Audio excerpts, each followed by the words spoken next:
महाराष्ट्रासाठी आनंदाचा असा सण जर आज कुठला असेल तर तो महाराष्ट्राचे मुख्यमंत्री देवेंद्र फडणवीस यांच्या नेतृत्वात संपूर्ण मंत्रिमंडळाचा मेगा विस्तार होतो याचा आनंद आहे। आणि राज्याचे मुख्यमंत्री म्हणून देवेंद्रजी कारभार पुन्हा हातात घेतला त्याचा आनंद आम्हा कार्यकर्त्यांना प्रचंड मोठ्या प्रमाणावर आहे। त्यांच्या नेतृत्वात राज्याचा विकास प्रगतिशील होईल याची देखील खात्री आम्हाला आहे। कशा पद्धतीने पाहता अनेकांना फोन आले आहे, काही अपेक्षा होती का, काय सांगाल तुम्हाला फोन आलाय का? नाही, मला असं माझं म्हणणं आहे की सर्वांनीच सरकारमध्ये काम केलं तर मग पक्ष संघटनेची जिम्मेदारी कोणी घ्यायची। नेहमी काही लोक पडद्याच्या पुढे काही लोक पडद्याच्या मागे असतात। त्यामुळे माननीय देवेंद्रजी मुख्यमंत्री झाले याचा आम्हाला प्रचंड मोठा आनंद आहे। महायुतीचं सरकार आला याचा प्रचंड मोठा आनंद आहे आणि या राज्यामध्ये विकासाचं राजकारण होईल याचा मोठा आनंद आहे।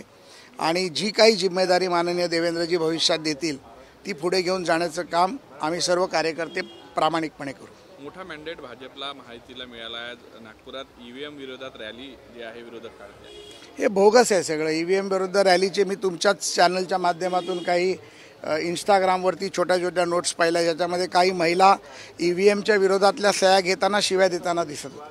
त्यामुळे लोकांनी जो मॅन्डेट दिला हा मनापासून दिलेला मॅन्डेट आहे आणि हा देवेंद्र फडणवीसांना, नरेंद्र मोदीला, भारतीय जनता पार्टीला, महायुतीला, एकनाथ शिंदेला, अजितदादा पवारांना दिलेला मॅन्डेट आहे। त्यामुळे मला वाटतं की हे सगळं स्वतःचं अपयश लपवण्यासाठी ईव्हीएमसारख्या निर्जीव वस्तूवरती खापर फोडण्याचं काम महाविकास आघाडी करते ज्याचा मी निषेध करतो। पुढच्या काळात अधिवेशन सुद्धा आहे उद्यापासून, कशा पद्धतीने सरकार काम करेल, विदर्भाच्या प्रश्नांना न्याय मिळेल का असा विरोधक आक्षेप घेत आहे, आरोप करत आहे। निश्चितपणे विधान परिषदेचा प्रतुत म्हणून विधान परिषदेच्या अधिवेशनाची संपूर्ण जिम्मेदारी माझ्यावरती आहे।